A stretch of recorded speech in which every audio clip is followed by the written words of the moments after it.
Hello, and welcome to this episode of CloudBites Conversations, where we have someone that I'm very excited to have on the podcast. It's someone that I've known for, I probably should have worked this out beforehand, but probably 10 or so years, if not long. I mean, everyone's a bit like 10 or so years at the Yeah. moment. But, the person we've got today is stalwart of the community, runs multiple groups and events.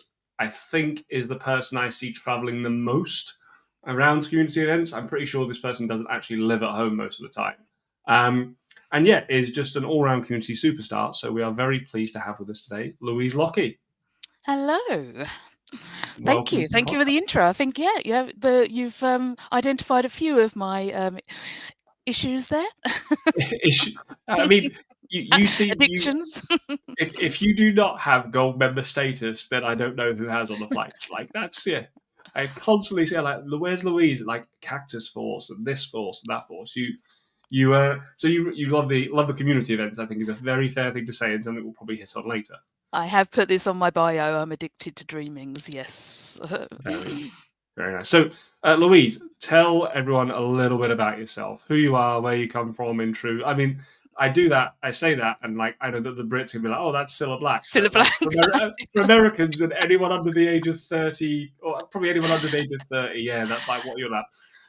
Louise, give us a little intro to yourself. You can see we're the same generation because I do the same. Thank you. Yeah. Yes, so Louise Lockie, from London. I always say I like a bit of alliteration, LLL. So, yeah, I am a Salesforce consultant, although I always say I'm an admin at heart, and I also do a lot of work in the architect space. I have been in the ecosystem for about, and again, need to always do the maths because apparently the years keep ticking on, Yes. for 13, 14 years now, and done a whole bunch of stuff in that time, but do quite a lot in the London community. Not only do I attend as much as I possibly can, but I lead the Women in Tech group. I am one of the organisers for London's Calling. And I am a member of the MVP Hall of Fame. Wonderful. So there are some people who will be watching this and some people will be listening.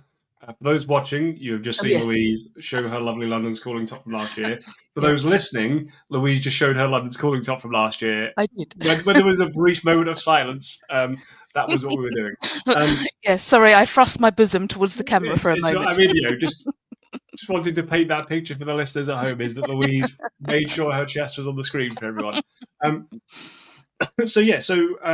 I think we both started doing Salesforce around the same sort of time. And I think it was probably also fair to say around the same sort of time that Twitter became a thing and like the Salesforce community became a big thing on Twitter and all that sort of side of things, or X or whatever it's now known as. So how did you get started in Salesforce? Like how did you make that transition from what you were doing beforehand, which we'll talk about, into being a Salesforce admin and a Salesforce sort of superstar? Yeah, well, I was really lucky in that it sort of landed in my lap. So after going off to university and studying English literature, I lazing around reading for 3 years, I went into publishing, which was a natural progression. And I really enjoyed that, and I found that I had an eye for detail that really worked with that. I thought on my feet. I was good at troubleshooting, and so I sort of ended up segueing into managing the systems that we were using in that publication house, rather than focusing on the actual product quite a lot. And that was for many years I was working on SQL databases, and they were all custom built CRMs and so forth, and I sort of segued more and more out of the content more onto the systems. And then one day, one of the sales managers, first of all, said, we've got Salesforce. We're going to use Salesforce instead of your CRM. So can you help us set it up? And that was my very first intro. And that was Professional Edition. So it was not love at first login. No. But luckily, within the next year, we had a new CTO at the company, and they said, right, let's look at Salesforce for the whole rest of the company, and bought proper licenses, enterprise, and said, right, do you want to be on board or not? And I sort of went, ooh, that's a bit outside of my comfort zone. I've never worked on this before. What's this? And they said, right, if you want to, I'm going to send you on a training course. You can get involved. And I took that leap, and thank God I did, because I haven't looked back since. And so was working on, first of all, a tiny org that then grew and grew and grew, and from then I sort of followed Salesforce off into the world and did other things. Oh, that's cool. So couple of things that come into my head from that. So number one, English literature graduate, which is we had Peter Chittum on last time, who was a theatre graduate. Yes, Um, true. I don't actually think we've had anyone on yet who's done a computer science. We must have. I mean, Alba's done a computer science degree, I'm sure, for definite. She's a proper developer, Well, unlike me, you who need to just get went to younger folks on that. So we Alba's do. younger, so Alba's Yeah.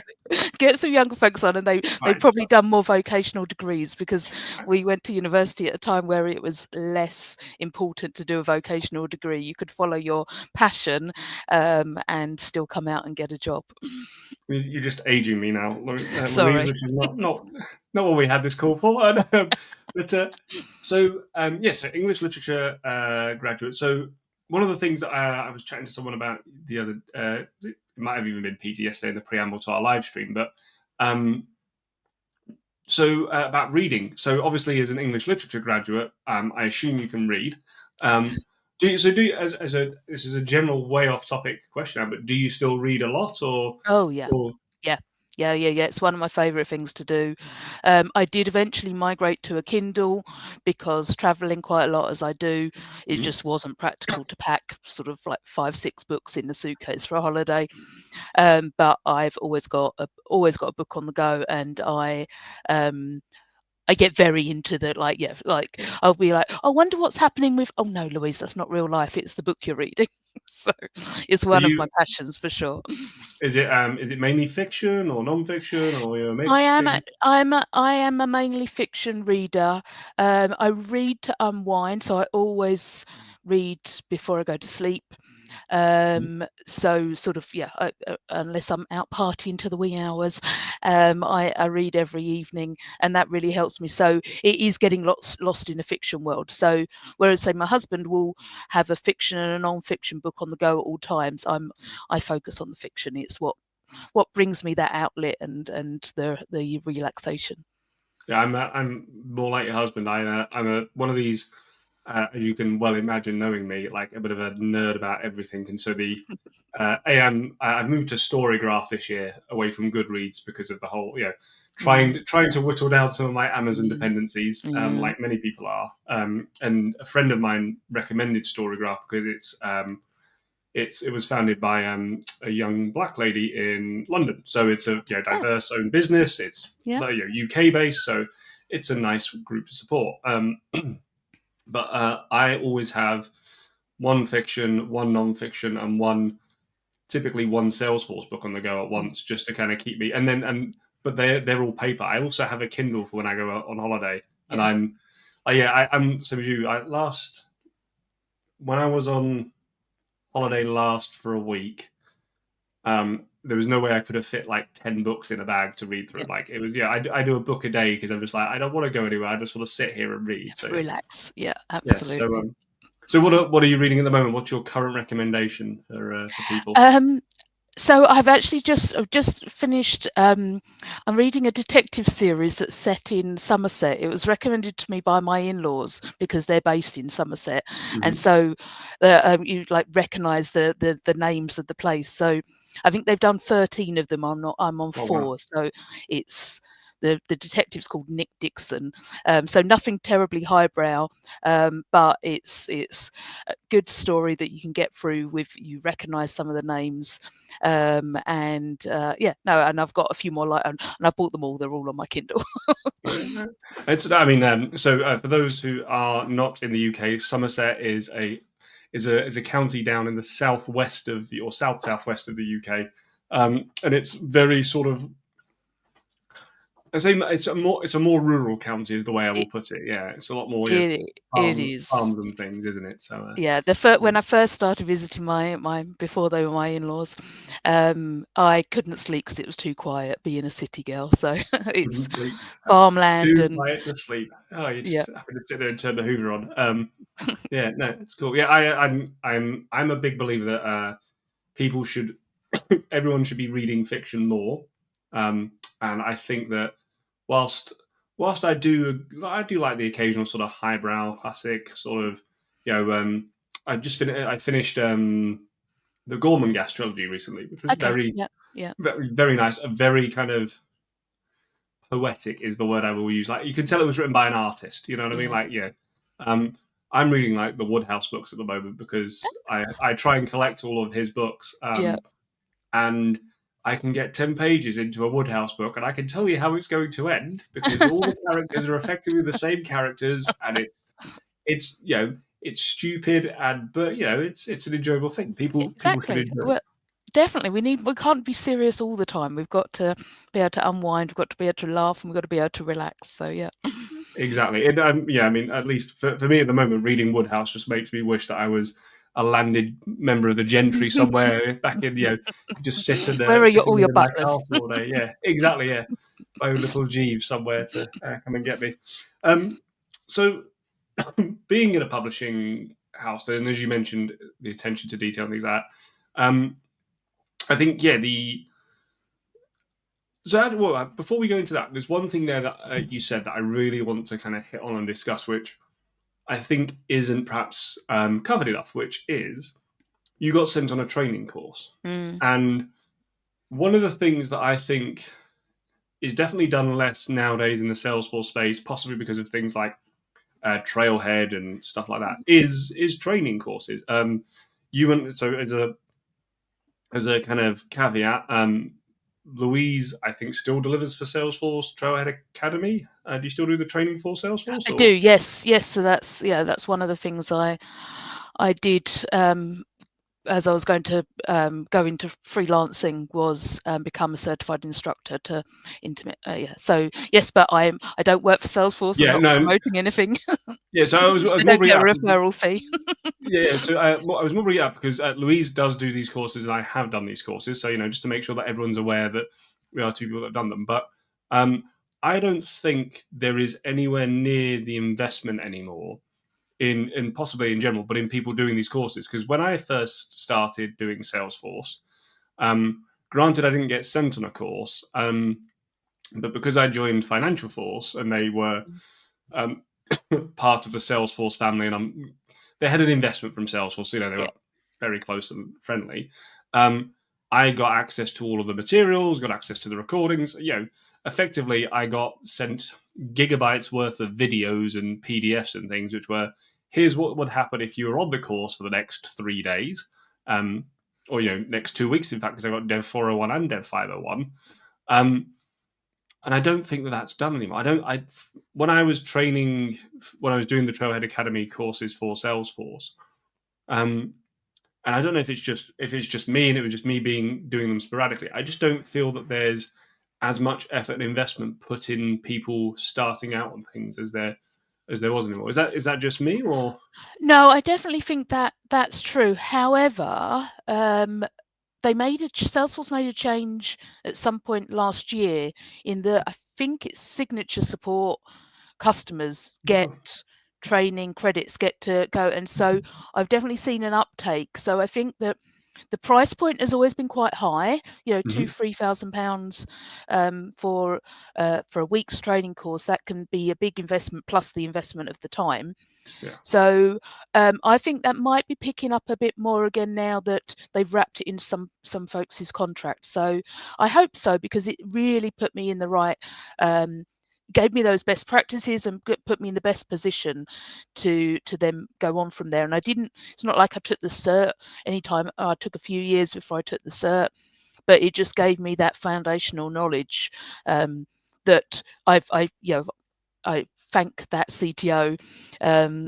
definitely now, because it meant that I went in and I felt that much more confident than I would have done if I was just trying to self-learn. Because, if you self-learn, you've got to fit it in around everything else. Even if you carve out a day a week, that's generous, probably no chance. Few hours a week, you've then got to have that discipline and that structure. So it does force you. Particularly, I went and sat in a classroom, Mm. so there was no checking my emails, there was no wandering off, there was no turning my camera off. It was a different thing altogether, and it did set me up. I think it set me up for success. I appreciate that people learn in different ways, but for me, it's definitely was the right thing. Yeah, I think it was just something I noticed. As I've there's one of the clients I have has a new starter, and I did mention to them the idea of courses, but the kind of cost of the course is too expensive for them. Mm. Um, and sort of I've sent them reams of Trailhead to look through and things like that. But yeah, it's I mean Trailhead's fine. I think Trailhead's a very good resource for when you're Mhm. getting started. I think it covers a lot at a very it's kind of broad and thin, if that makes sense. Yeah. But I do feel that the best thing about those courses was, and talking very honestly about the developer course. I know that I've had feedback from people that said they found it really useful to not only be able to have a teacher there giving the course in me, but also to be able to sit there and say, how would you do this? How would you, Mm. how does this work? And that kind of, until Agent Force is now delivering Trailhead, you don't gonna, you're not gonna get that. And I think that kind of No. that is really, really useful. Unless there are other ways of getting it if you have more experienced team members that can do that and help you Mhm. out. But yeah, I was just interested to see if it was just me being not biased, but misreading what I'm seeing, I suppose. Mm. So I, yeah, I think I think we will see more of it, and I think also, as we get further away from the period of time where we couldn't go to classrooms, I think people, like we're seeing people go back to offices a lot more, for whether that's good or bad in individual cases. I think we'll see people willing to do that sort of thing more than they're going back to, maybe, okay, I'll go to a training course for a week. yeah, no, that's a good point as well. Yes, I keep on as someone who works from home and Uh, works for themselves. Works from home and works for themselves from home. This is my office and my life and my sort of four walls. I forget that that a lot of people went back full time after COVID. So moving away from my silly questions and ridiculous thoughts around things. So your publishing background, as we were saying, mm, how do you think that has how do you think that's impacted your career? Because I'm always really interested in how people's backgrounds, because as I mentioned, most of the people that come on to, that I've spoken to have said, I kind of fell into Salesforce. There's lots of mm, accidental Salesforce people. There's very few people, especially, I mean, there's probably a lot more now, but very few people who have been doing it for 12 years, 10 yeah, years, 14 exactly. years, who've Yeah, gone, I planned this. yeah, And I can tell you that I'm not one of them. So, yeah. when we spoke to like Peter, and Peter was telling us about his theatre background, is that he was saying how it's helped him communicate and how it helped him to think about telling a story in some of his technical Mhm. content, which I think you can really see shine through with the way he speaks and delivers things. For myself, with my nerdy maths background, it means that my approach to things is always very I've always been very data driven and kind of like, okay, let's go back to if it doesn't work, let's pare it down to first principles. And, I'm good at banging my head against a problem and kind of assimilating information for it. So how do you think that work in publishing and your kind of English literature background has affected your career and more particularly your career in Salesforce? I mean, definitely. One of the things I say to folks that approach me who are getting started out and focusing on doing trailhead and things like that is, think about your past experiences, not just like career but life as well, and identify transferable skills, because Mm-hmm. that's what people can use to differentiate themselves from other folks that have also got the admin cert and done 100 badge modules and things like that. And I think for me, um, I think Salesforce suited me very well. It played on a number of my skills. So I sort of mentioned earlier, attention for detail, That for sure. I've always been very methodical. Um, yeah, the whole thing about you know getting the requirements before you start solutioning, don't solution on the fly and things like that. I mean, that approach has been very much in my wheelhouse anyway. Of okay, with publishing. And it wasn't working in glamorous publishing. I always say I think more the Yellow Pages than Vogue. So all very B2B, but then again, that B2B aspect helped as well, because a lot of Salesforce customers, and certainly most, if not all of my clients, are B2B. So that methodical approach, breaking it down. You used a couple of words earlier that I use a lot of the time, is that I'm data driven as well, and that comes from that managing that data, going through the processes. So people say, oh, let's add a chart to my reports, and I go in and like, remove chart, I want to see the data. I want let Yeah. me be analytical as well. I think Mhm. that's another thing that had to do as well, have be very analytical. And so those skills, I can see why I took to Salesforce like a duck to water, is because it did feed into that. And I think there were certainly other people at the publishing company that wouldn't have been any good at managing a Salesforce org or developing on a Salesforce org. So it's more about my individual skills that worked well for publishing and work well for Salesforce. I would say one of the things that probably identified me as someone who one could move into the system side before Salesforce and then into Mhm. the Salesforce side is that the methodical nature, that when there's a problem, I'm very good at troubleshooting, and it's we're all so different as people, aren't we? And it amazes me still today, people that that just say this isn't working. Like I got an email from a client the other day, and they said this one isn't working, and they hadn't gone to compare the one that did work last week Mm. with the one that isn't working this week, and just that direct comparison, that methodical approach of the one that's working, the one's not, spot the difference. Yeah. And people just, you're either got that mindset or not. And no, sorry, I take that back, because I'm sure you can Hmm. engage and train that mindset, but having that is something that I had to have with the detail of publishing, followed into this, and the detail of like, oh, that's not active and that is active, or the other way around. So yeah, I think that all fed into there.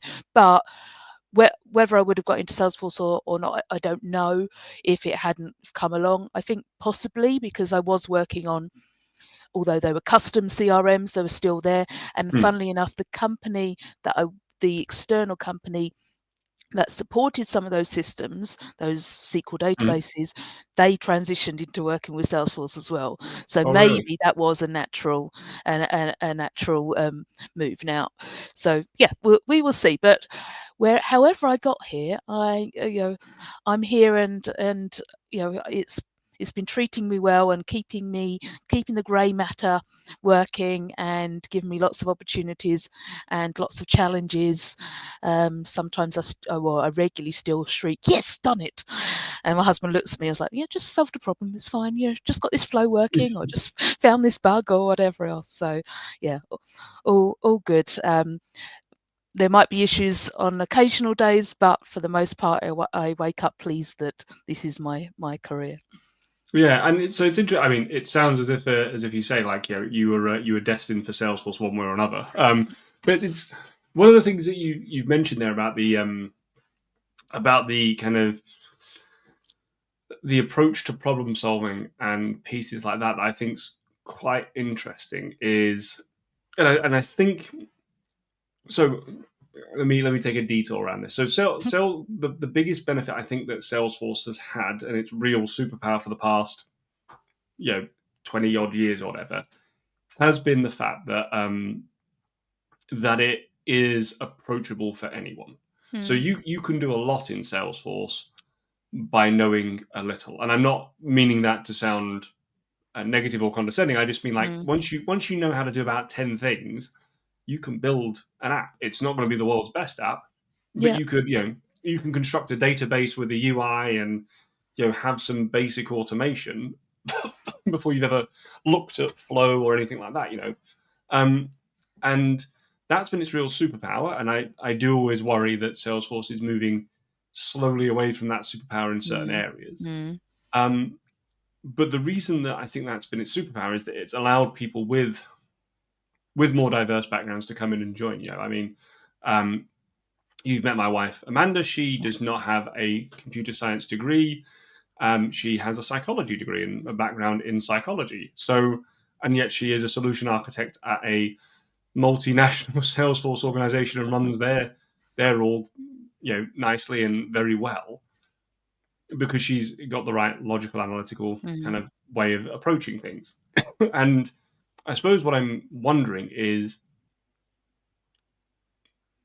there a certain thing that because of how when you say about that kind of approach of this is broken and going why, Mm.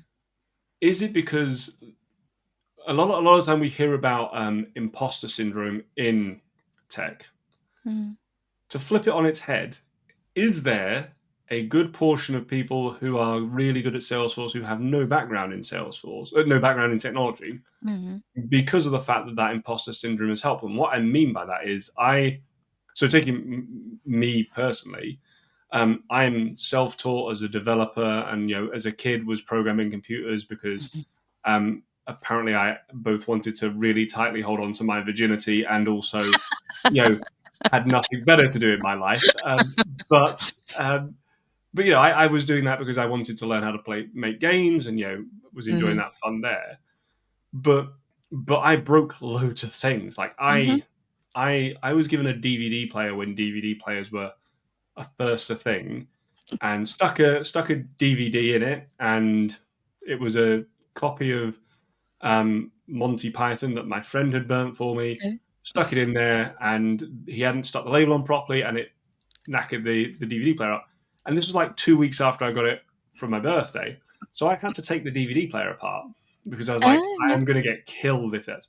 Yeah. I have taken apart DVD players. I had a job once where I took apart tractors, and I have spent a lot of time breaking things and then going, well, I just got to put it back together. Like it was a series Yeah. of parts that came out. It's a series of parts to go back together, and it's just all these machines, and that's all a computer is. And that's sort of a similar thing when I say about like the maths background is you are trained when you are doing kind of maths at a high level to just go, okay, this is a big problem.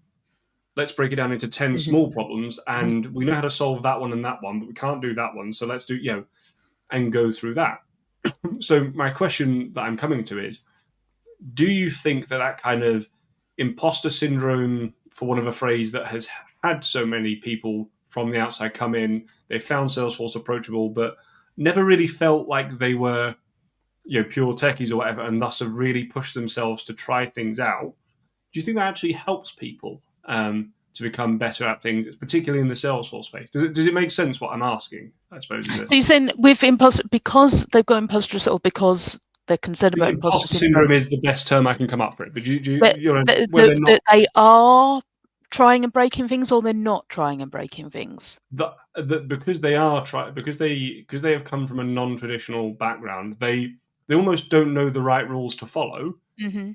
So if you come in as a computer scientist and you were told, these are the rules that every other system has, and you Yeah. come into Salesforce and a lot of those rules don't apply in the same way because you don't know those rules. Are you almost accidentally doing things incorrectly or breaking things or going through things?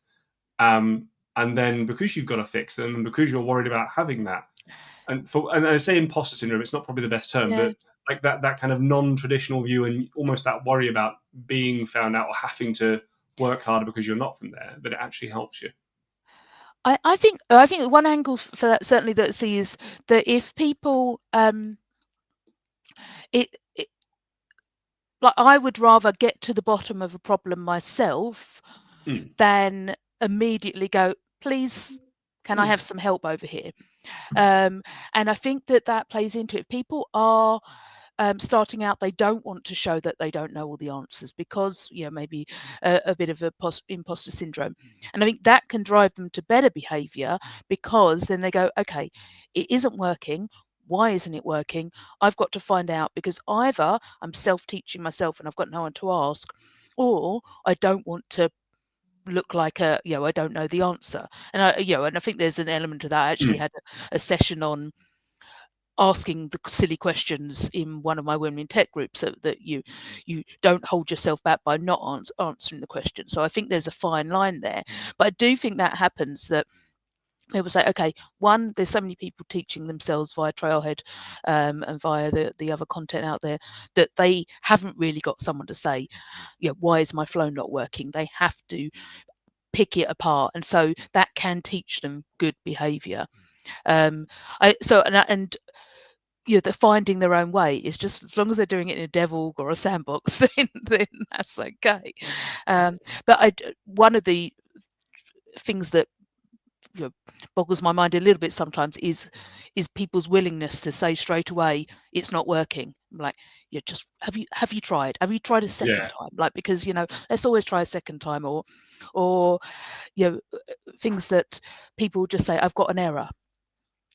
Okay, like, come Great. on, you work in tech as well. Let you know that that's not going to be that's no use to me. What is error? And if you read the error, maybe you can troubleshoot it yourself. And I think there's an element of that being laziness. There's an element of that being people's instinct. I think there's an element of that being generational, if I don't want sound like an old woman again.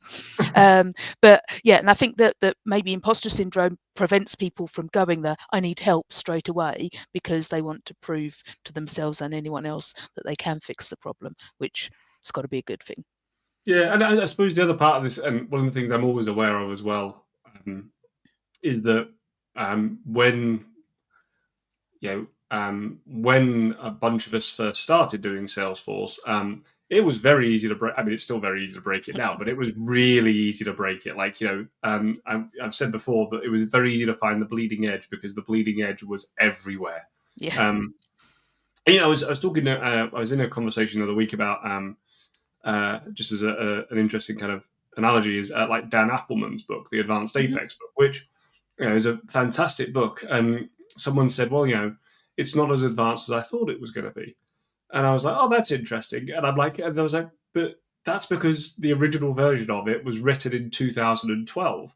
And Joe, what was advanced in 2012 probably Yeah. isn't as advanced anymore. And so, Yeah. there is a certain element of that, I think, that some of us who have been around a while longer have to consider as well. For me and my fellow kids that are just starting out on things. But yeah, so that's a really interesting. As you said, I think there is definitely that thing though of being being willing to try and break things and Yeah. test out. So with the And then fix them again. yes, well, and also realizing that especially if you're doing it in a dev environment, or well, A, if you're doing it in a dev environment, it doesn't matter at all. Like no one's happening. And B, in most instances, nobody's going to die. I I told this story before. Like there are two projects I've ever done where I really worried. And one Mm. of them was I was working on a project for the London Olympic Games, and we were doing the risk management system, and reports were going to Cobra. Um, and if those reports didn't go to Cobra properly, people Yep. literally could, they were threats around kind of national security and what was going on Yeah. there. So that was serious. And there was Yeah. another one I worked on where um, people were going through a patient support journey in the US to get this medication, and at the end of it, um, there was an offboarding process for patients, Okay. and it was a disease you didn't get better from. So Okay. offboarding meant that you had sadly passed away. Yeah. But for the period that they were in the system, like making sure that the alerts were going and that everything was happening meant that that person got the drug and got the help they needed. People could literally die there. For most of the systems you're working on, oh no, someone doesn't get an email. Yeah, Like, exactly. Yeah. you see people get very, very irate in like, I was looking in one service cloud org for a company. It's a financial company. That's all I'm going to say about it. But someone Mhm. got very, very irate about something around like their card had been blocked because they'd entered their PIN number wrong, and they're like, I've not been able to do this, and it's like you weren't. It's really annoying you weren't able to buy your shopping in Sainsbury's and had to use another card. But Yeah, realistically, like that's an inconvenience. yeah, it is an inconvenience. I mean, there's no need for you to like the call transcript had this person shouting and saying names. It's like just God. wind your neck in a bit. Yeah, Yeah, like yeah, So yeah, but I think it's important for people to realize that because you yeah, can, whilst you're in the middle of things, and I've done it myself, get very kind of wrapped up in projects and feel like it's the end of the world if it doesn't go well and everyone's not happy. And it's like, oh no, it's got you have to have some balance that goes. If it's delayed a week, yes, there's going to be a financial implication. Yes, people might be annoyed, but also, grand you know, scheme of things. yeah, exactly. Like there's there's a lot of things going on in the world right now that are way Yeah, worse yeah, than a Salesforce deployment being a bit late or yeah, some and data that's not being always true, been always true. There's always exactly. worse And I things don't think happening. there's ever going to be a time when that's not true, No, sadly. no, But no. so with the so you in so moving through the Louise journey a little bit, you obviously you came into Salesforce and you've been working with Salesforce for a few years, managing CRM and getting into it, and yeah, as you mentioned, you are a community group aholic, to the point where I feel that every time I go to any community group event in London, if I don't see you there, then like I'm just shocked. I'm pretty sure that Well, hop, skip, I and could be jump away. yeah, I'm pretty sure that I could be going to something really, really niche, and like you'll be there, and I'm just like, it's crazy. So, which is wonderful. But one of the groups that you are, so I thought you were actually at one point one of the organizers of the admin or user group, but you've never organized either of those. You've just been at every single one. I'm pretty sure. But it's the Women in Tech group you run and Yes, founded. Yes. yes, yes, yes. Women Tech Group is the one that I run. But yeah, I was there from the beginning with the admin group, um, and yeah, it's my second favourite group. So yeah, I do. I've been there a lot, and um, obviously, as leaders as well, we all sort of like lean on each other, and yeah, been close friends with the number of leaders over the years, Yeah. and certainly when Amanda was one of the leaders, and until she died. A year and a bit ago now. Yeah. We were like a tag team, so people did think that she led the Women in Tech with me, and I led admin with her and the others. So Yes. it's an understandable mistake to make. But no, Women in Tech is my group. It's been going for 9 years, and it brings me constant joy. I always say it's a labour of love, because sometimes, like at one point last year, where I don't remember, it was in the news, Sainsbury's had that blip on their systems and everything fell by the wayside. And the impact on me was that I rocked up to collect the various platters of sandwiches Mm. and type food from their Tottenham Court Road office. Luckily, Todd Halfpenny had messaged me and said, "Do you need any help tonight? Like, shall I come in a bit earlier?" And I said, Yeah. "Oh, if you don't mind lending me a pair of hands." So he was there as well, and they just went, "No, we haven't got your order." I was like, "Well, I've got 80 people around the corner that need food. Yes. How does it like?" So at times like that, I didn't call it a labour of love. I called it all sorts of things. But normally it brings me so much joy. We've got a great group. I have great levels of attendance. And people are supporting the group, which is important. I can't do it alone, because that Sainsbury's order doesn't cover everything, so I need companies to host me, and normally send us some bottles of wine. Some fabulous hosts have actually prosecco taps, Ooh. which it means that we can help ourselves there, so that's always a good thing. But no, it's a great group. And had the last one last week. I used to say only every other month.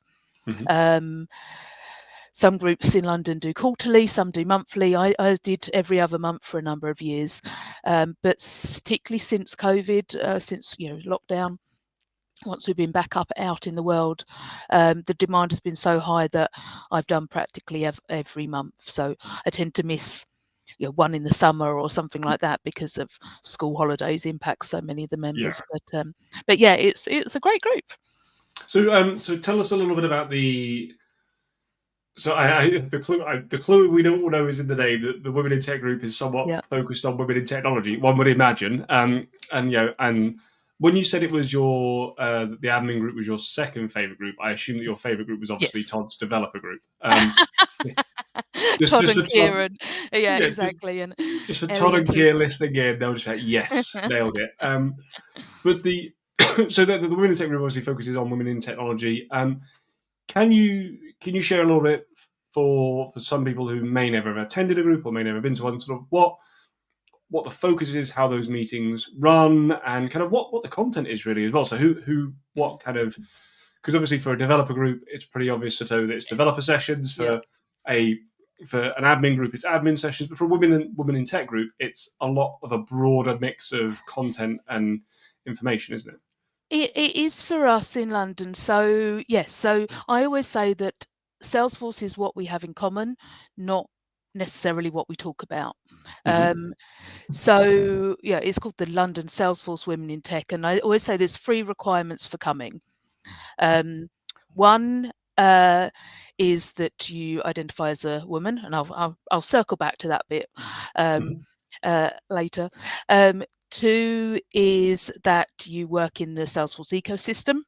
So Mm-hmm. really quite broadly, and I always say we've ever for 15 minutes or 15 years. And the third is that you register in time to get a ticket because they go Yeah. like hotcakes.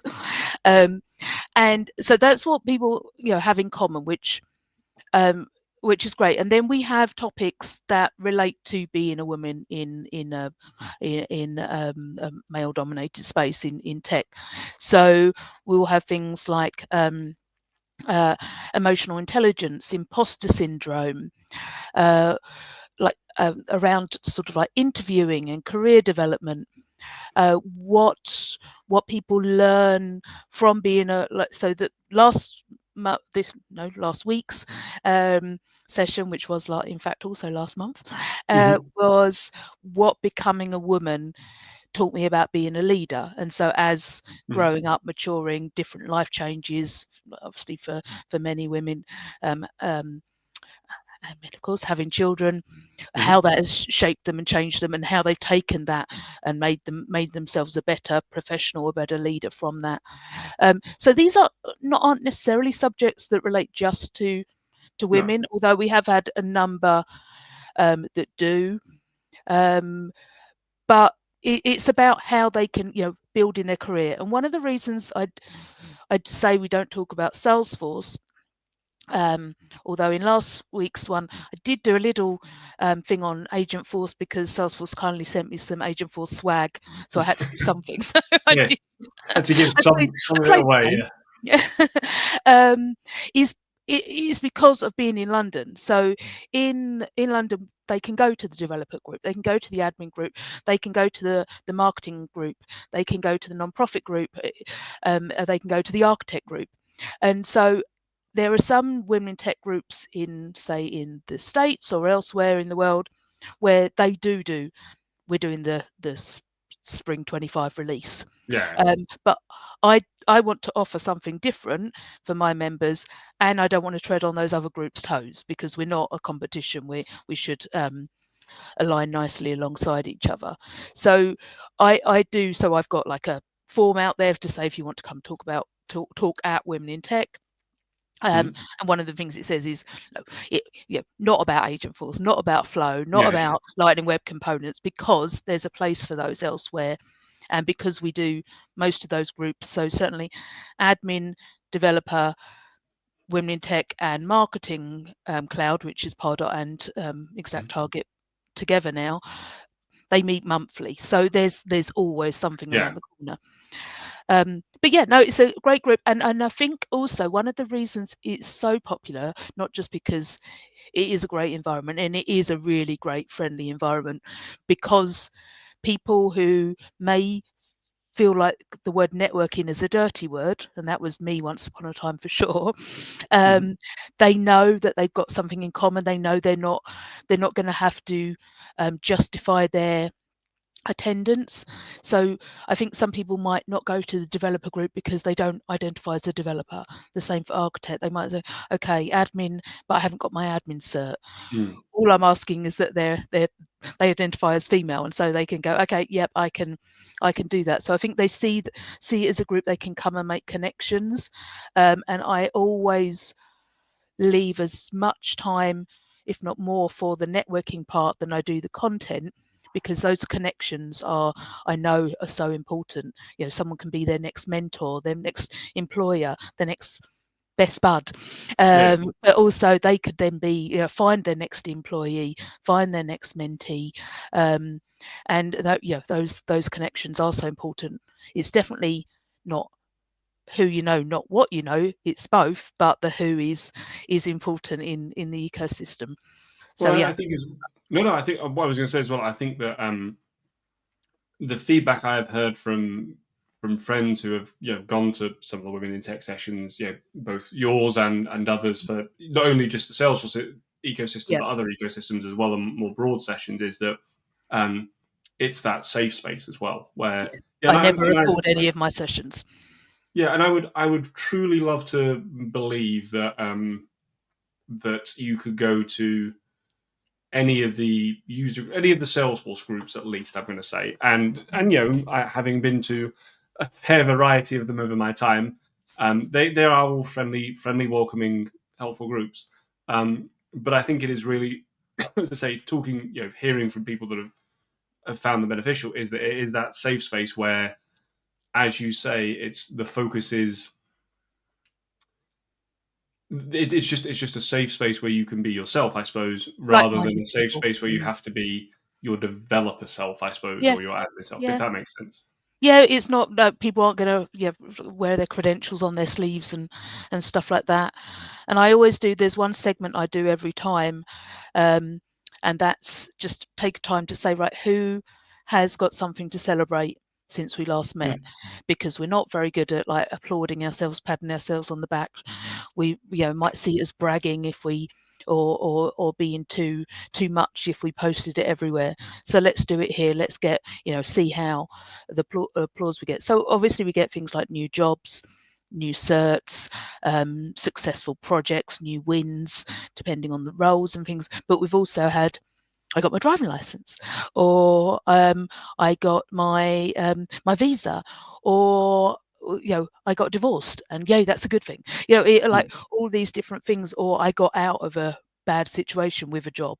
mm. I've finally said no to this client and no to these things like that. So and yeah, it's always such a feel good thing, because it's not just it's seeing people that have come a couple of times and then putting their hand up to celebrate themselves, um, and then getting the whole room clapping them and giving them feedback and stuff. So yeah, it's a nice space. It's a bit different, but it follows a lot of the same format, as the other groups, as in, we rock up, we grab a glass of something hard or soft, something to nibble, chat to people, and just the geeking out about Salesforce is done in the chats rather than in the content. That makes sense. And so, one of the things that you mentioned there at the start was saying, for those that identify as a woman, Mhm. and um, one of the things I'd be interested is in sort of you sharing a bit more is about who,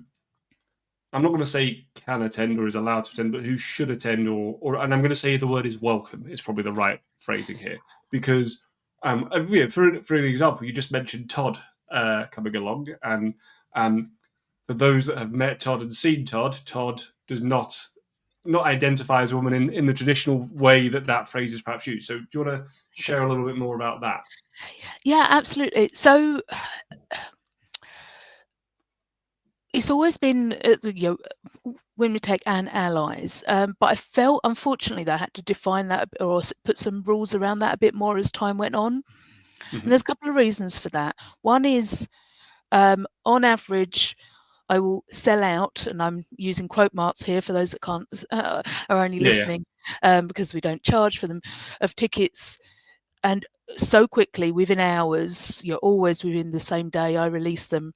And that's normally 100 plus tickets with a wait list of women that want to come. So number one is, how do I prioritize who does get to come?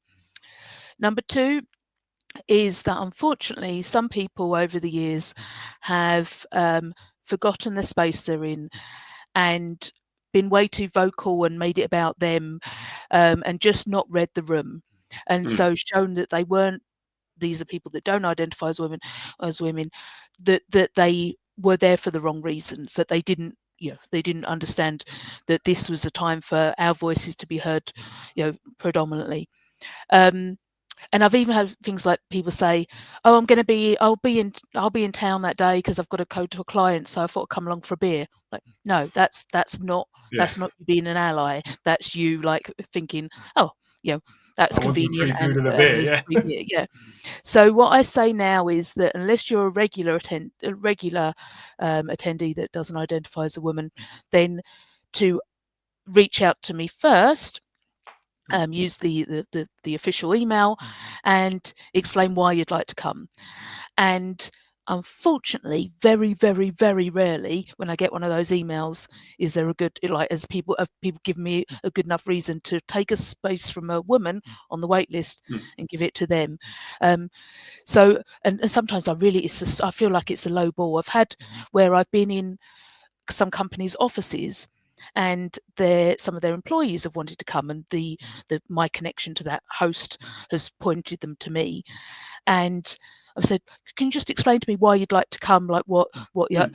And they just, it's just such a low, and I just want them to say something like, "I manage a number of women. I'd like to be better aware of the situations and how better to do that, and understand where they're coming from a bit more, and things like that."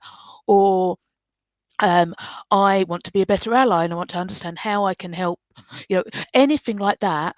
I would say, "Thank you. You know, here are the rules of Yeah. of I'll attending, think but about yes, it, and yeah, yes, you are able to come." But nearly every time I get an email, and I do get emails from men asking to come, they say something that shows that it's just convenient for them to come. They fancy they're going to be in the building or the area, and they fancy a free beer. So for them, I always say, unfortunately not. It is a group for women and some regular allies, and Todd is one of the regular yeah. allies. Nathaniel comes along regularly. Marco comes along regularly. Sam comes along regularly. Tony comes along regularly. So there's normally 3 or 4 men in the room, which I think is important. Mm. But I wouldn't want that to be too much of a higher Yeah. number, because then I'm letting more women miss out on the opportunity to come, connect, and advance their career through the knowledge and the connections they would make. No, that's so. Thank you for that. That's really, really, really helpful and useful. I think for people listening to understand the why and the thought process around it. Because I will be very honest. I have never been to a women in tech group, and I don't, and I'm hopefully going to say. I mean, I think I may have messaged you or Amanda once about the admin group, maybe being like, "Hey, look, I'm around. Is there a chance?" sort of thing. Got to know and been fine with it probably, Yeah. but I don't think I've ever done that. I wouldn't. I'd hope I'd never do that with the women in tech group, or never be that uh, deaf anyway. And the developer group, I'll just turn up and tell them to shut up. But the just kick Todd out for it. But all joking aside, the women in tech group, I have never thought of going to, because my view has always been that I wouldn't want to take that space. And Mm. this is, I want to be very clear. This is not me commenting on those allies that you have mentioned, who are all wonderful people and wonderful allies. But as someone who doesn't live in London and would only be there every 6 months a push, is that with these groups, my thought has always been to, and this is a kind of a thing for any bloke listening that is thinking, "Hey, why can't I go to these groups? I should be allowed. That's not very welcoming." Is to shut up and read the room a little bit, because it is that safe space. My thought has always been that I would never hope to be a problem or to have not been an ally to people. But if I'm there and I ever have been something, you can't talk as freely if people are there. You know what I mean? Like, and is that you have to be careful. What am I trying to say? I wouldn't ever want to make that space less safe for other Mm. people, and not that I feel I would No. do so in my actions or by Yeah.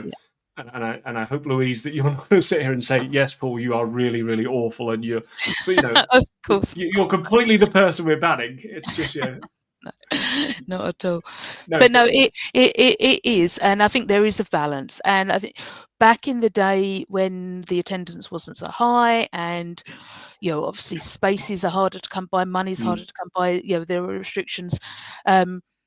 Then certainly in numbers wouldn't have been the only criteria. It would have been also who and for what purpose. So yeah, no, the allies that come along now, I don't see them as taking a space, because I think it's important to yeah, have that group, but they come along regularly enough that people know that they're there for that reason. mm, And silly, like things like the what have you got to celebrate?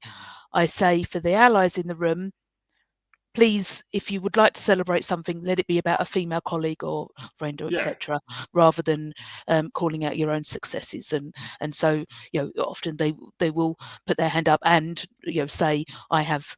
I would like to celebrate this person who I know is too shy to put their hand up, or they're not even in the room, but I want to celebrate them because they did something great. And I think that's a key thing as well, is that those allies are there and are going to be supportive, Yeah. um, not, and I don't want to use the phrase rogue elements, but rogue elements. If they're Yeah. people, So Or someone I don't know. They haven't proven to be an ally yet, and yeah, exactly, they yeah, may well do over time. Yeah. yeah. And well, that was kind of a follow up question I had, is that do you think therefore there is an interesting, and this is something that's just come to me as a stupid idea. So please, not as a stupid idea, as an idea. Hmm. Is Do you think there is a missing space, which is um, whatever phrase, the Salesforce allies group, where because one of the things that just throughout this conversation I think has been really interesting thinking about is that there is the developer group and the admin group where, and some of the other groups where I think that the focus is very much on the tech. Hmm. Yep. And you wear your credentials a little bit on your sleeve there. Turning up, and I I know we have been in the room together when I have spoken at the London Developer Group, or vice versa. And I've been in the room when you've spoken at the admin groups, and a lot of those meetings is very much you're standing up at the front and saying, "I'm here to tell you about this. Mm. Here's why you should kind of give a damn about me telling you about this because I've used it." Yep. Or This is because why there's I'm able to talk about it, or yeah, empowered to talk which is about a it. very, very important part of any talk Hmm. on a technical subject. Yep. But with not, and this is not just for women in tech, but for other underrepresented groups in there. Do you think there is perhaps a gap for more to be done in helping helping people from different groups understand how to be better allies? And so by that, I don't just mean um, men being better allies to women in tech. I also mean white people being better allies to those in tech who are from ethnic minority backgrounds in the UK, and vice versa in the US, and so on and so forth. Do you think there is a gap for that, or how else, or how would you suggest for some of us who want to be better allies we would go Mhm. about doing that? I mean, I, I really think because you're absolutely right. Mm. There's all the groups that you don't identify with. You have the power and the obligation. I think, Yeah, in yeah. my mind, to be an ally to those groups. Um, I mean, like having groups for it would be quite hard, but I personally like looking at my own situation. The more I travel, the more I talk to people, the more I meet and actually connect with people from Mm. different backgrounds that identify in different ways to me. Um, that helps me grow and understand, and um, makes me think about seeking out resources. So, for example, today's Friday. Um, Better Allies is a newsletter that hits my inbox every Friday that always has 5 key points, and that's that's about being an ally to to all different groups. So it will normally have something about gender, about race, about accessibility, and they always, and I think that I've been around the block. I've been thinking about this and hoping and trying to be a good ally for a long time now. But there's always good points in there. So I don't know if groups can do it, but I think making sure we keep away from those echo chambers. So make sure we're not constantly just surrounded by people with people. Oh, let me speak surrounding ourselves with people that come from the same walk of life of us, the same experiences, and I think then each time your circle grows and you spend time with people that have walked a different path to you, it helps you. It certainly helps me be a better version of me, and that's one of the reasons, to go back to like dreamings, that I love going to community conferences around the world, is because I do find myself meeting people with completely different backgrounds, particularly going outside of the UK, going outside of Europe, going to conferences, in Africa, in the States. It's all so very different. A conference in San Francisco is completely different to a conference in Kentucky, or and things like that. And those things help me, and I appreciate that that's not an answer. Get on a plane, go talk to people. Yeah. But the community groups Just message do give us Louise for tickets. She'll sort you out. Sorry, Louise. but like the London community, we have like the City of London, or broader City of London, is a cultural melting pot. We have people from all around the world that choose to come here, or for whatever reason, whether choice or not, come and live here and start their lives here and their careers here. And so we can here in this city have and meet so many different people. And so I think just going to the developer group, but talking to that person sitting at the back that you haven't met before, rather than leaning on the bar having a beer with the person you do know, I think you can do both in an evening, and that's a good thing to do. Yeah, definitely, and yeah, it's thank you. That's really helpful, because I think yeah, as the uh, as the cisgendered white male on the podcast, who is obviously the one.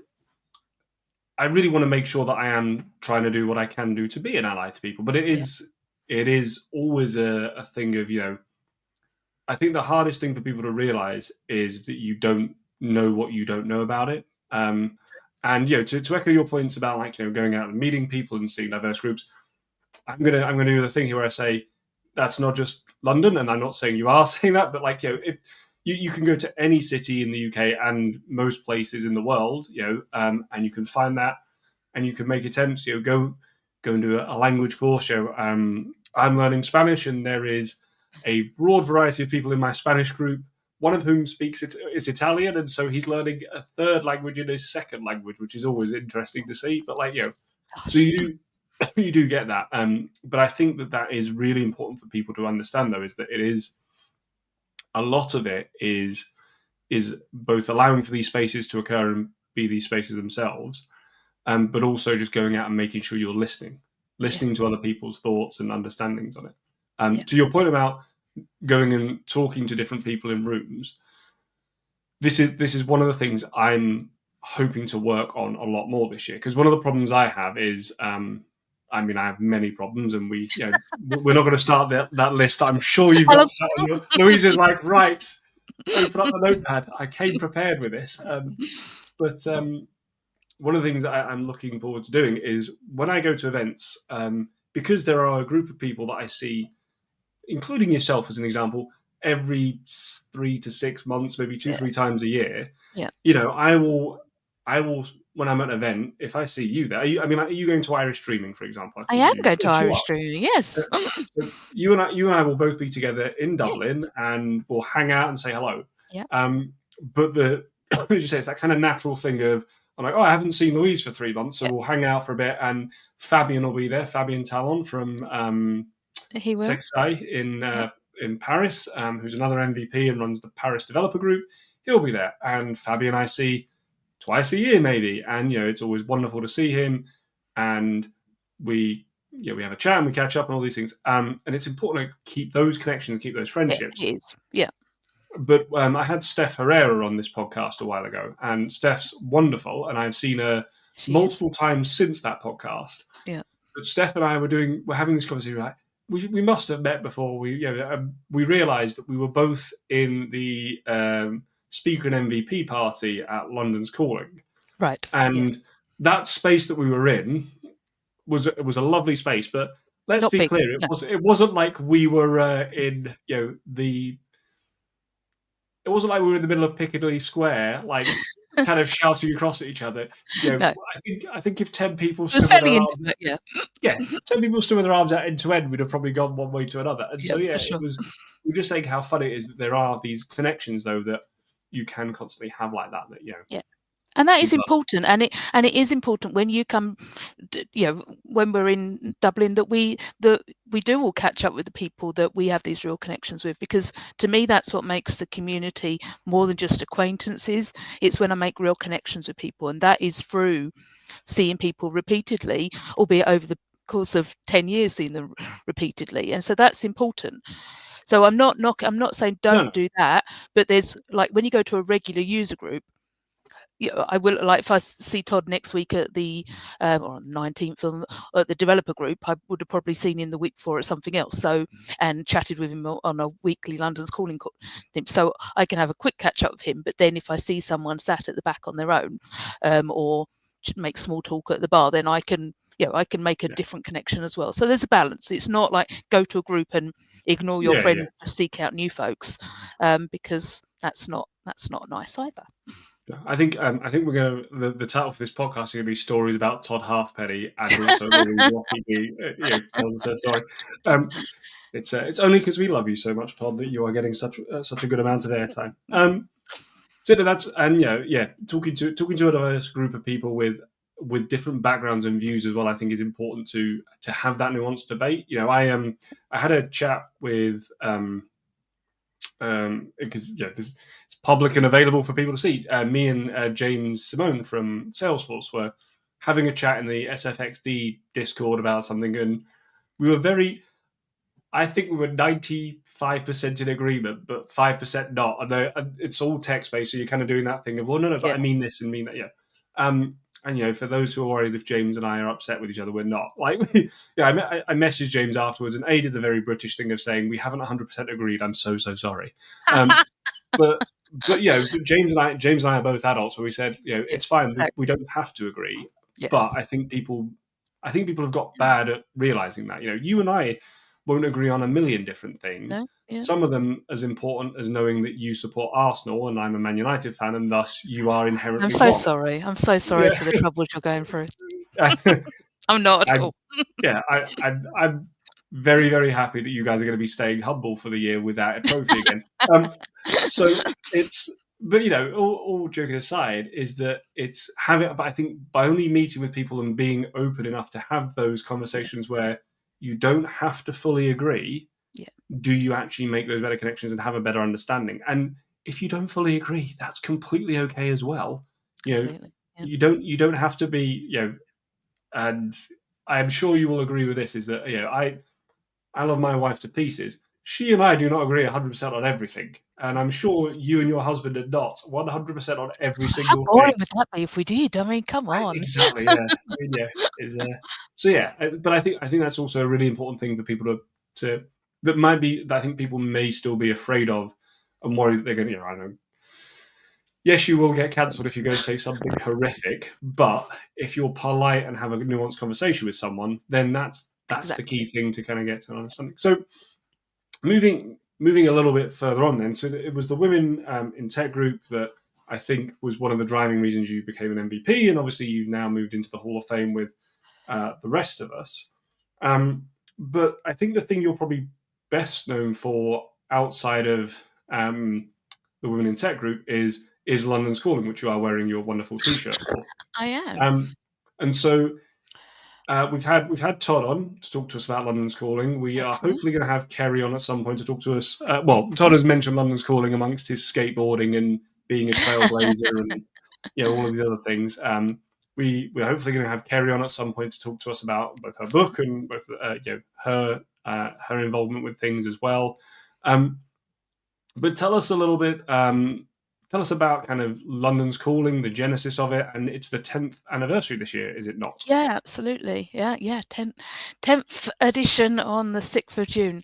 Yeah, and I think that I am known about London's Calling because I think one of the things is because I do travel quite a lot. I go to lots of different events, and always, obviously, immediately identifiable as being British, and then I sort of do the whole Louise Lockie London thing. And so I think I become a bit of the face of it out there in the world, Mhm. a bit, because I do try and promote it wherever I can. The genesis of it actually was some sparkling wine on a pier in San Francisco at Dreamforce 2015. And somehow a few too many glasses were consumed on the day before Dreamforce. And so Kerry was there, Jodie was there, Francis was there, Simon was there, and Will was there, and I was there. And that's where the idea came from, or that's where the push to run it came from. Someone And told, sorry to interrupt. Someone told me I was at that thing. Like, it may have been Kerry or someone who was telling me that they thought I was there. And I was like, I do not recall that at all. So I mean, I'm well, there were bubbles consumed, so like memory is bound to be fuzzy. yeah, but that well, it might not have been Kerry. It was someone. Someone told me that. Oh yeah, what? And you were there when we came up with that idea, and I was like, I was not there when that idea. Like, See that the day was a longer day, so that specific conversation, I think Francis still has the napkin. I do believe it was that group of people, but I've got pictures from that same day, and we went for a wider dinner, and there was. I'll ping you some pictures I've got I afterwards. think I was at the dinner and not at the. Yeah, and And then we I went to just don't want to be. Foley's. Definitely got some pictures in Foley's from that same night as well. I don't want to see them, mate, for sure. I, I'm, I'm very, very, very, very pleased for the London Schooling team. But there was a brief moment where I was like, "Oh yeah, you said you were going to get involved," and back. I was like, "Whoa, whoa, whoa, whoa, whoa, whoa, whoa, whoa." So, But yeah, how many sorry. London's Calling have you spoken at? I have spoken well, and obviously I'm hoping to get accepted this year. If I get accepted this year, I'll have spoken at 8 out of the 10 because there was one year I was 1 year I was meant to be at a wedding, which was the year when it was the COVID year.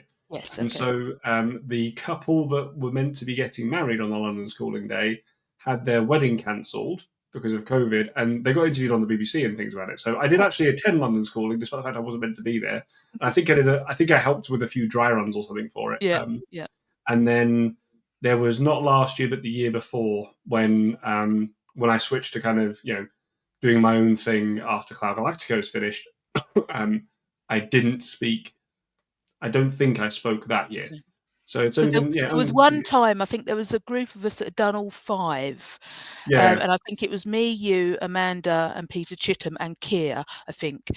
Oh no, actually, it wouldn't have been Keir because he had his 50th birthday on one of them, and so he missed that one. But yes, so definitely a regular. And yes, the call for papers closes this weekend. So, and I've got my deadline to let everyone know by the 30th of March. So that's what I'm doing. I look forward to my email hopefully accepting me on. I'm There we excited go. to. I'd like to come again, Um, but yeah. Well, I'll be there. yes, I'll be there either London's way. Calling is now 10 years old. Although I've got this thing, can we call it a 10th birthday when it's actually the 10th time?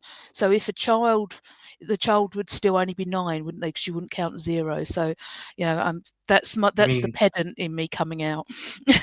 would you not call it the 10th anniversary? Exactly. I think 10th anniversary rather than 10th birthday is the right way around. I'll have to put that. But it's a fab event. Again, another labour of love. Um, that it is a lot of work. But when we see 900 people in a fabulous venue in the City of London, learning from people like yourself, we're very lucky that we get like super experts, come and want to talk. So it's a rare opportunity to get that level of content, and breakfast, lunch, and nibbles. We have a live band and a party afterwards. We had edible balloons and chocolate um, busts, like profile things. Oh yeah, I Um, remember. yeah, and all sorts of photo booths. I think you've actually got a couple of them on I your do, thing yeah. behind you. And, Yeah, yeah, photo booths. I spotted those earlier. I'll hold these So up on the camera. That's 2018. there we go. Is with Excellent. I can see a noop. yeah, I sat on my knee, and then this one's a real one. This must be one of the first ones. I think there's still some of these pictures used, by the way, like some of the photos of Excellent. it with Oh, Carolina. brilliant. Oh, yes, yes. Excellent. Yeah. Well, the good thing about being an organizer, or one of the good things about being the organizer, is that you get the zip file of all of them afterwards. And one time, a few years ago, I was just flicking through because I like to send the PDF copies to people if, like, Mm, if they're on my friends group, like, oh, got them on WhatsApp, because I think having a digital copy of something is future proofing, because yeah, things get lost. And I was like, they're kissing. Oh, there's a smooch in the photo booth. And I look closer, I said, oh, it's okay, they're married. And so I I was going to sent say Todd and I said that they were deleted. it. And so I sent it to the person who was in the photo, and she was, oh, I didn't know anyone would see that. It's like, don't worry, it's not public. It's only like Yeah, us. But I thought you might want a digital copy. She's like, oh yes, which is fun. So yeah, so London's Calling is lots of fun. Um, and so, yeah, to anyone listening that wants to learn more, just go to londonscalling.net. Tickets are on sale, as cheap as they're going to be, £100 plus VAT for a full day of learning. We'll have 9 tracks of content, 7 different sessions, I think it is. We normally have something fun instead of a keynote. So we've had a comedian, we've had a magician. Um, yeah, food and drink, and lots of networking. Great expo hall where you can meet loads of partners and get demos, a demo jam. Yeah, so all the good things. Don't miss it. And June this year in London is looking to be the place to be, because various other dates are coming out around other Salesforce-led events, such as World Tour and a non-profit sprint, as well as potentially an architect dreaming. So there's pretty much going to be a fortnight. That's 2 weeks for the yeah. Americans listening, where there'll be activities and things going on. So. And London, yeah, it's an expensive city, but it's very accessible. You can, easily get some accommodation sort of outside of the city and jump on the tube Oh to yeah. get in. So, yeah, plan strategically. And June's normally a lovely time of year. So, Yes, it's the past few years I've had to. I've always made sure I've been bringing. As someone who wears glasses, I mean, I can see without them, but only a certain distance. I've always had to bring my sunglasses down as well and do that constant swapping thing because it gets so warm yep, outside, and you get worried about being sunburned and things like that. But it's yep, so it is. I mean, I will happily say on record it is my favourite event, because it's so the price is phenomenally cheap. I cannot reiterate, and I know for some people that £100 for a conference, when you're used to free developer groups or user groups or admin groups, does so, sound like a lot. yeah, To put it in perspective, a Dreamforce ticket is £1,200, I think, exactly. last time I saw Yeah, something yeah, like that, and totally. that's Yeah. a couple of days, but still. And then you've got to fly there.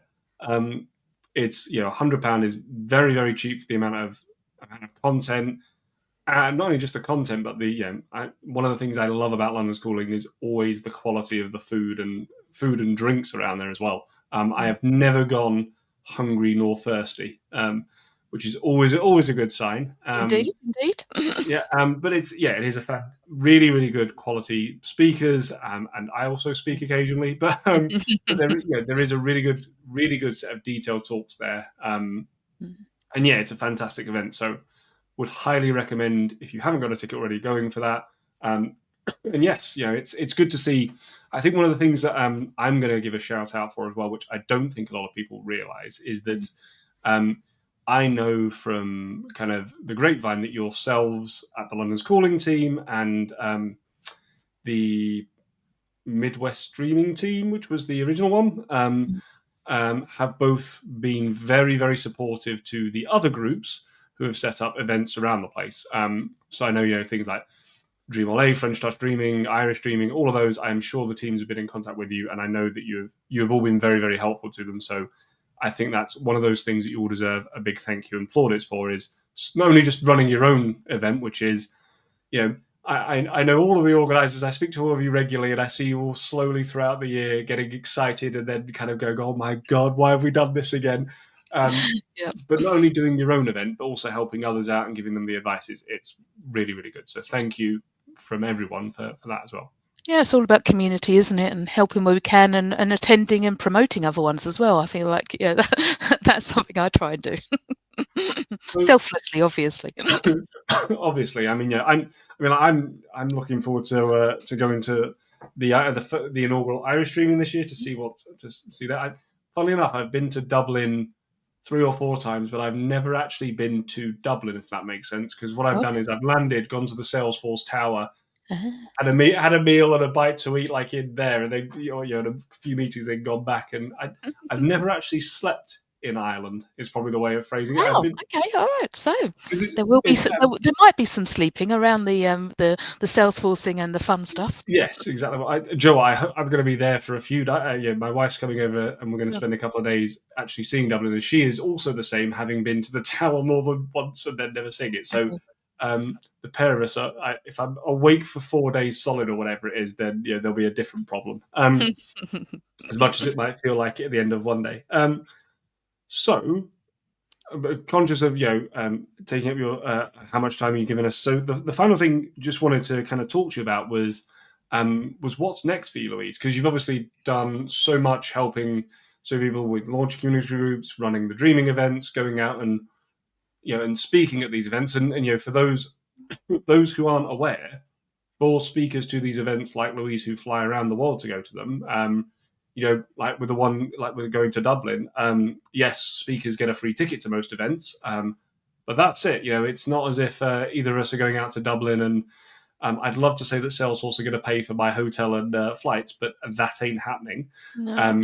So it's really good that you're supporting these events out there and not out. But so yeah, what's next for you? I suppose is kind of my big question. Well, I mean, and again, it isn't selfless. Yes, going to events, supporting them, promoting them, speaking at them, helps other folks. But like, it brings me joy, Hmm. and so yeah, I do spend as someone who works independently. That I don't have an employer sending me these things. Salesforce certainly doesn't pay. Um, but it brings me joy, and the older and more uh, more life experiences that quite a few of them not fabulous Mm-hmm. that I've encountered have taught me that life is for living and to do what brings me joy. And so going to dreaming events, I think I did say last year that, whew, that was a lot. I did quite a lot, but I've already spent a week in Arizona at Architect Dreaming and Cactus Force. I'm going to Irish Dreaming. I'm going to Polish Dreaming again. And yeah, we'll see which other ones are lined up. They're not quite Yeah. out yet, obviously. London's Calling. So I'm all talk. I will still go Yes. to as many events as I can. Shake the piggy bank and see whether it still rattles, because it brings me joy, because of the people I see, those relationships that keep on developing, which we come for the tech, but we stay for the people. That does. Mm. That does work, and like getting to hang out with people like yourself, and who else we talked about, Todd and Fabian and Steph, and various other names that we've talked about on this call. That's how I get those relationships. So I'm going to be doing some more of that. I know I am. I am going to TDX in a couple of weeks, so I'll be getting my agent force up to here. Yeah. So Come to London's calling for other content that isn't just about Agentforce. Isn't just the word Agentforce again and again and again. Exactly, yeah. So no, so I'm going to carry on. I'm doing a fair amount of teaching at the moment, working with my clients. So I'm enjoying all of that. It's going to be my 20th wedding anniversary this year, so Oh wow! I will be celebrating that with a cocktail on a beach, as well as taking some other Salesforce related chats, and yeah, just seeing how I go. At the moment, I'm kind of like it ain't broke, so I won't fix it. So let's see how long this brings me joy, what I'm doing work wise, and everything else. And yeah, and then I'll make changes if I need to. Not a bad Sounds place to be, wonderful. I'd say.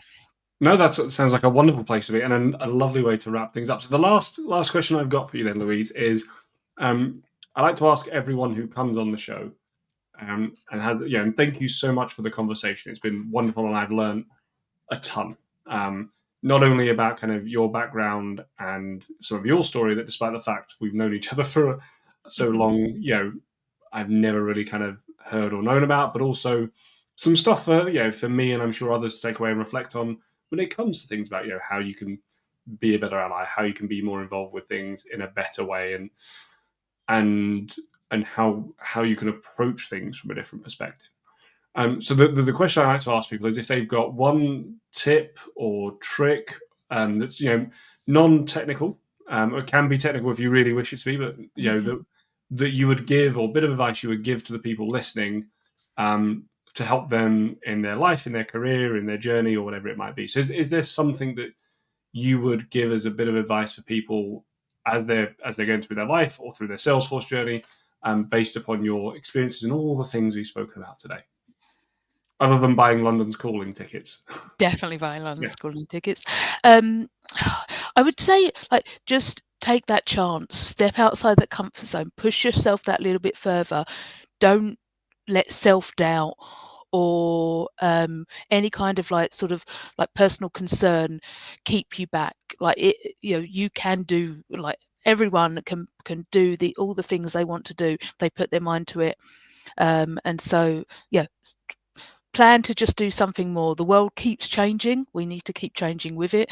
Although I just said that I'm going to do more of the same, but we've got to adapt, and that means evolving, and that means changing. Whether it's learning to be a better ally, learning a new area of the platform, traveling somewhere new, and talking to new people, then yeah, just keep pushing yourself, keep doing something new. Don't doubt yourself. That is a wonderful bit of advice and a wonderful tip to finish on. So once again, thank you so much for Louise for coming on and giving us such a great bunch of information and some wonderful stories. It's been a pleasure having you here, and I think you and I will be together in what is probably 5 weeks from now. Yeah. And so yeah, I look forward to seeing you in person very soon. Yes, definitely, absolutely. Thanks for having me. Great to talk to No, you.